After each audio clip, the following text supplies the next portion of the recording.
Donald Trump did an interview with local Philly TV, and I want you to hear the Fantasyland version of America and politics and 2024 that he spins out in lieu of reality. So he said, he was asked about abortion and how Joe Biden is focusing on it. He's gonna make it a big focus of the 2024 election. Trump's not worried, he'd have you believe, on the abortion thing. And it's a very simple situation that has now been worked out. And this is what people have wanted. It's taken the complexity out of it. It's very simple. It's now states. The people are voting, and they're voting all over the country. Sometimes it's conservative, sometimes it's not conservative. But the abortion issues taken has been really largely taken off the table. Because when we did this, we did what both sides, everybody wanted. Now, when you look at it and you look at what's happening all over the country now, states are voting. Ohio just voted. All different, by the way. It's tailor-made, and it's really working out well for people, and they're very, very happy. And it's really taken largely out of play.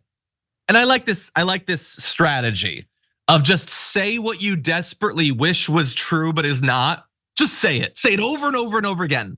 Reality, you might occasionally see. You peek over your shoulder, you see reality creeping up behind you. You just run away from it as fast as you possibly can.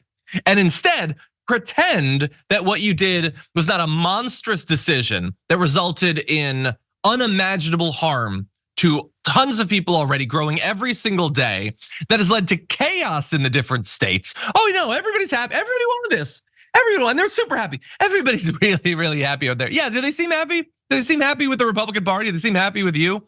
And by the way, when the people are voting, sometimes it's conservative, sometimes not conservative. The hell are you talking about? When the people are asked, it only goes one way. They don't agree with you. They don't agree with your side. They don't agree with the bans. Now, there are bans being put into effect, but not because the people supported them, because a handful of monsters in elected office support them, which is not the same thing as the will of the people. And he can try to make himself feel better, try to present it to some host on TV that he's not in trouble. But he's doing that because he knows how much trouble he's in when it comes to the election. And I would love it if this was the thing that sunk him. Look, I personally think there's a list of 1,000 things that Donald Trump has said and done that should result in him never again winning elected office. A lot of it is personality stuff. It's stuff that bothers me on a personal level. But how awesome would it be if one of the most consequential and substantive policy effects that he had on our country was the thing that finally killed him? Metaphorically speaking, I would love that. Sharon, what do you think? I'd love it too. First, these are the ramblings of a madman.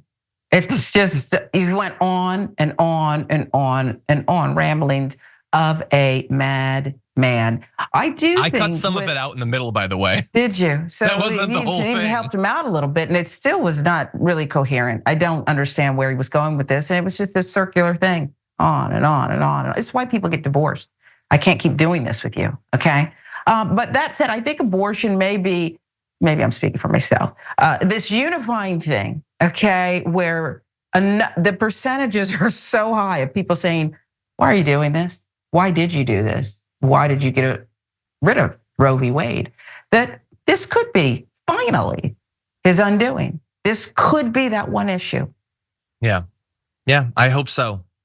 People were not, in fact, everybody was not pushing. They were pushing for people to send it to the states. Not because they have some sort of actual veneration for the ridiculous concept that the most important thing is that we have some federal laws and some state law. They thought that was the only way that they could potentially win because they know that they can't win at the federal level. There's no reason to. The people don't support them.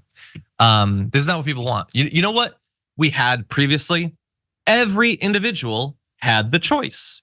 If you believe that abortions were wrong, you were never obligated to have one.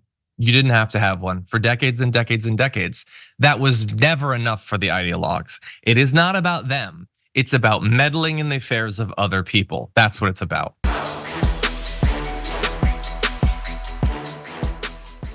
When you click the join button and become a tier 2 member, you get access to all of our weekly top 10 lists. What are you waiting for?